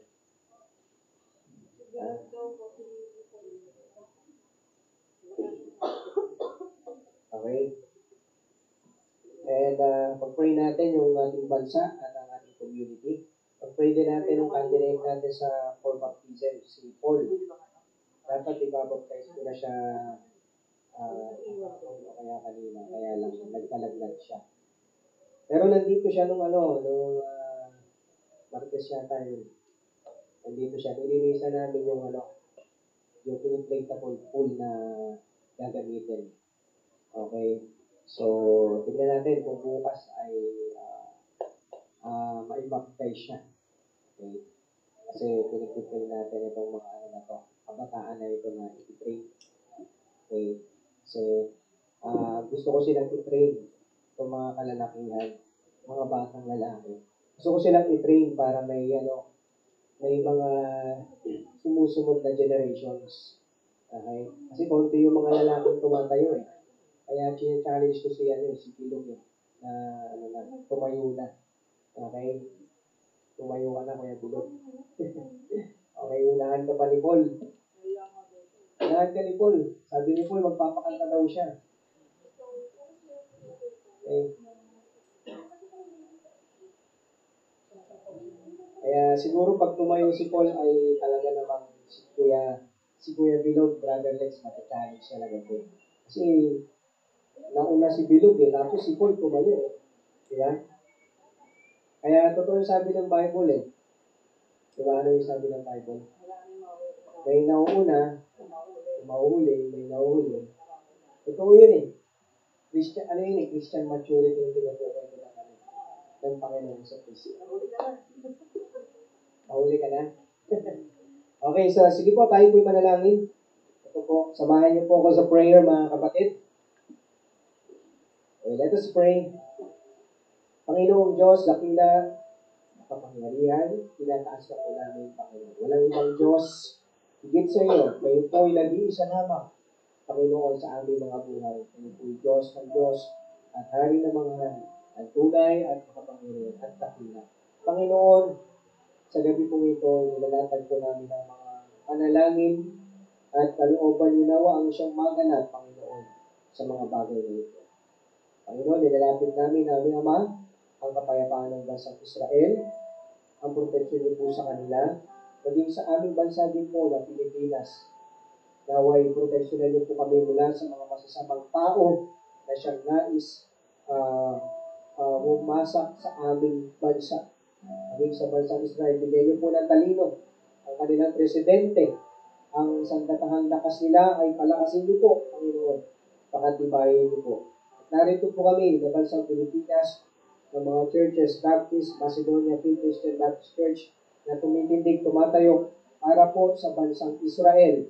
Kami po ay kakampi po ng inyong bansa at maging ang bansang Pilipinas ay tinatayo rin po namin, Panginoon, sa mga oras na ito.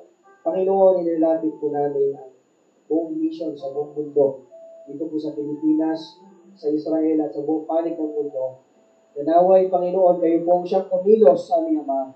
Patuloy kayong magpadala sa mga bansa. Patuloy kayong mag-launch na may mga preacher na magsusuko ng buhay, mga missionaries na magsusuko ng buhay, lalabas sa hayop at hindi mahihiya at ang pananampalataya ay buo sa paglabas at pagpapalaganap ng inyong salita. Kumilos kayo, Panginoon, na sila po ay nasa mga churches na ipadala niyo na po sila, Panginoon, sa field upang magamit, Panginoon, sa ikalalaganap ng inyong Ebanghelyo. Lord, we are praying sa mga bansang sarado, buksan niyo po. At sa mga bansang mga pinapersecute ang Christianity, ang Baptist, ang pagpapalaganap ng Ebanghelyo, naway pigilan niyo po ito. At naway kayo pong siyang kumilos, provide niyo pong needs ng mga humahayo, Panginoon, dito po sa local at sa ibang panig ng mundo. Lord, ipapasalamat din kami sa mga churches na kung saan ay tumutulong sa inyong lingkod upang may palaganap ang inyong Ebanghelyo na siyang nagiging katuwang para sa pangangailangan ng inyong lingkod, Panginoon, ng pambayad sa mga bills dito, Panginoon. Maraming salamat sa kanila. Sa mga kapatiran na nasa ibang church, maraming salamat po sa kanila na sila po ay blessing sa inyong pong gawain, Panginoon. Pagpalain niyo po nawa ang kanilang puso ng pagbibigay sa kanilang faith promise, Panginoon. Dakilang Diyos, nilapit din po namin ang evangelism program na soul winning. Naway ang bawat isa ay nagsusoul win, Panginoon. Ang bawat isa ay nagbibigay ng gospel tracts. Ang bawat isa ay nagagamit sa pangayagan ng inyong salita at sa pagliligtas ng kaluluwa. Naway nagagamit po kami, Panginoon. At pagpalain niyo po yung mga Bible studies namin, mga outreaches, doon po, Panginoon, sa GK, dito po sa may Vicarage, sa Bajau, sa Bukid, Panginoon, nilapit po namin ang mga gawain, ang mga Bible studies, Panginoon, napakalaguin niyo ito, at naway meron po kaming bunga sa mga lugar po na ito, sa mga gawain na ito, maging ang Children's Ministry. Panginoon, salamat sa patuloy niyo pong pag-provide sa merienda ng mga bata sa mga pangailangan. Salamat po at pagpalain niyo po mga ginagamit po ninyo para po sa mga merienda at sa mga gastusin sa inyo pong ibigensya, Panginoon. Lord, we are praying sa fellowship na naway, Panginoon. I-bless niyo po ang worship namin sa Sunday. I-bless niyo yung message ay maging powerful at makundig ang bawat isa, Panginoon. Matutong bawat isa. Dalayan ko po mga kapatiran ay makatalo, Panginoon, sa inyo pong gawain sa araw po ng linggo. Palakasin niyo po ang aming pangatawan, Panginoon. Pagin sa Sabado, ang mga manggagawa ay available at nariyan. Alisin niyo po ang espiritu ng katamaran, Panginoon. Magpos yung espiritu ng kaligayahan, ng kaligtasan, ang magkaroon po sa amin na makita po namin na kami ay ligtas, na kami ay binago na, at hindi na kami kailangan pupunta ng impyerno. Naway makita namin yung mga bagay na yun upang kami po ay magsumikap sa aming pananampalataya sa paglilingkod namin, Panginoon. Pagpalain niyo po ang worship simula umaga hanggang hapon. Naway na rin po kami, sama-sama po kami na nagpapalakasan at nakikinig po ng inyong pong salita. I-bless niyo po ang aming music ministry. I-bless niyo po at palaguin. Naway maglagay ka pa ng sa mga instruments, Panginoon, ng mga panunugtog, mga awit.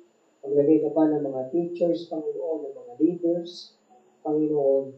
And nilapit din namin ang candidate for baptism, si Paul. Naway kumilos ka sa kanyang buhay at gamitin niyo po siya maitipuli sa inyo pong gawain, Panginoon. At maging sa iba pa pong inahalagahan namin, naway sumunod din po sila sa tubig ng bautismo at maging parte po sila ng iglesia na ito. At sila po'y magagamit sa lahat ng aspeto at sila po'y magpapatuloy, Panginoon, at sa pananampalataya ay magiging kahilit po. Lord, we are praying din po sa lugar po na ito. Nilalapit namin, Panginoon, ang building and lot na ito na naway ipagpanood niyo po ito sa amin. Kumilos ka, Panginoon, sa may-ari na ibenta ito sa amin sa mababang halaga at pumayag sa pagkasunduan na ito po yung hulugan namin, Panginoon. Naway kumilos ka, Panginoon, walang imposible sa inyo. Aming Ama, nais po namin itong papunta sa gawain mo sapagkat, Panginoon, masikip na ito para sa amin at kailangan na mapalaki ang aming lugar, Panginoon, ang sa gayon ay mailagay namin yung mga kaluluwa, mailagay namin sila dito at makapunta po sila. Naway kumilos ka, Panginoon, sa may-ari, pagbabagin niyo po, palagutin niyo po ang puso at kami po ibigay ng talino kung paano po namin kakausapin yung may-ari po dito, Panginoon. Lord, ilapit din namin yung mga upcoming events sa family camp.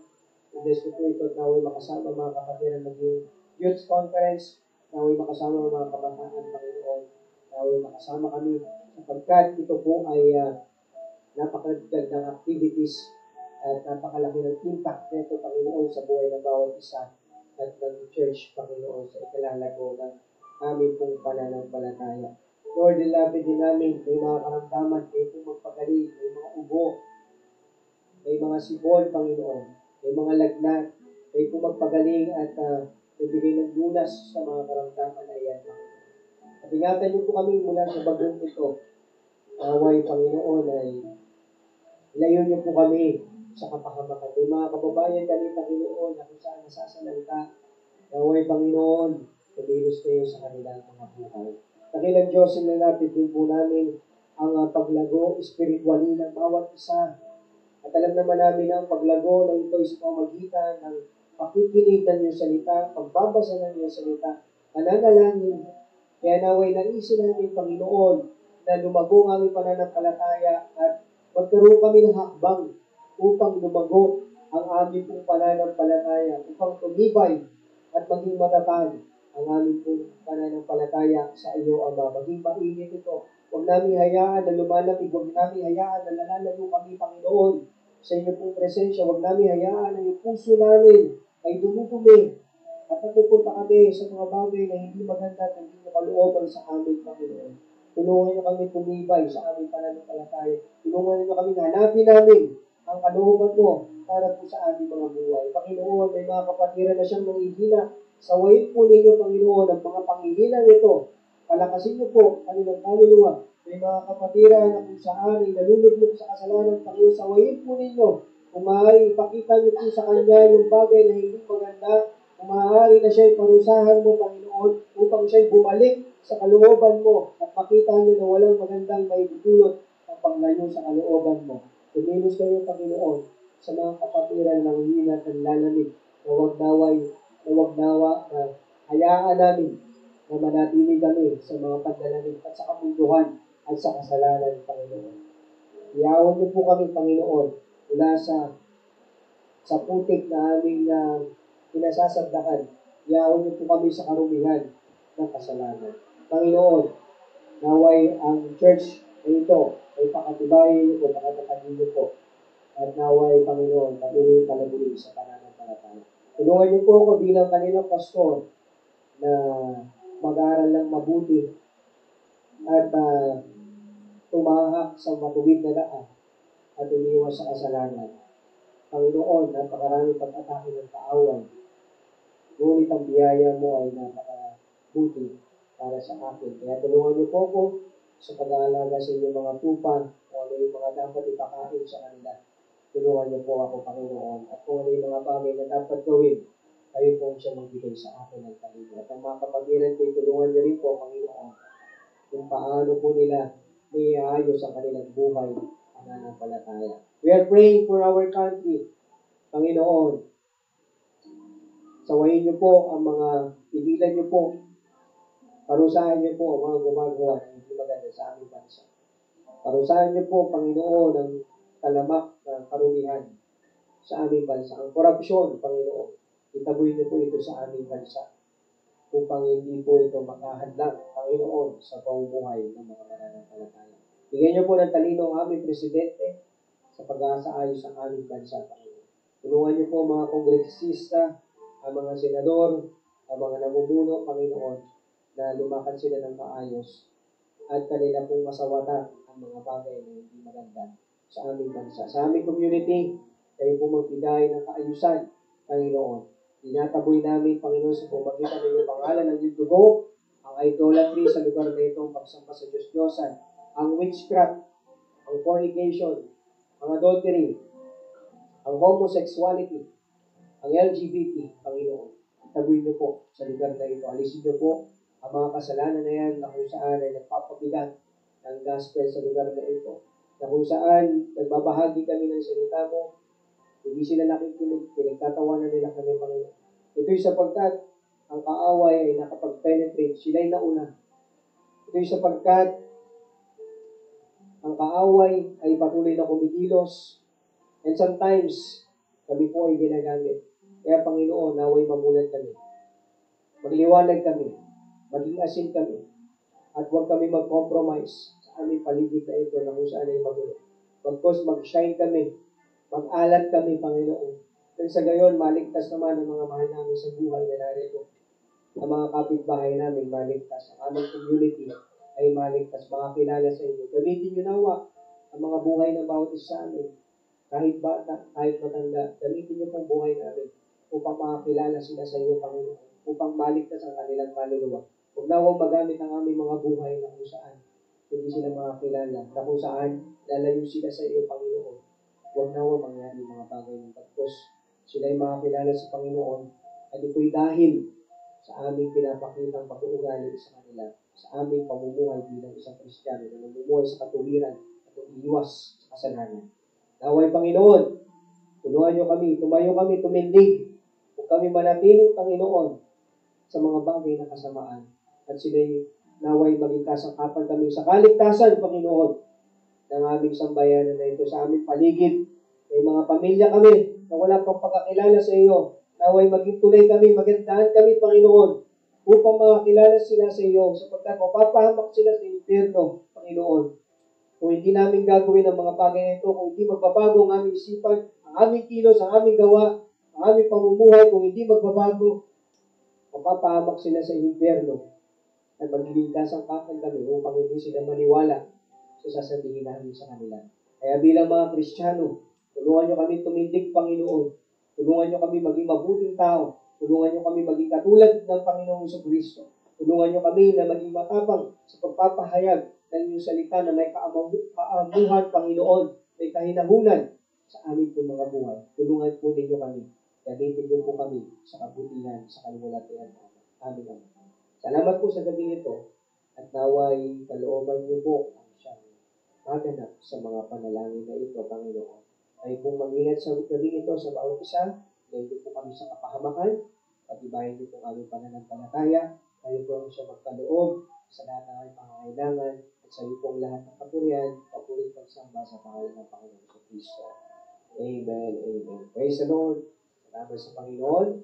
Muli po ay magandang gabi sa bawat isa. At tayo po ay mag-pray ng partner po, groupings po. Okay? Lahat po ng kalakihan dito, Brother Joel, Kuya Aljon, dito po tayo. At kayo po teams, pagsama-sama kayo sa pananalangin. At pagkatapos po na ito, maaari na po tayo, pwede na po tayo mag-dismiss. God bless po sa bawat isa. Muli ay magandang gabi. Maraming salamat na magkakasama tayo sa gabi nito sa pananalangin.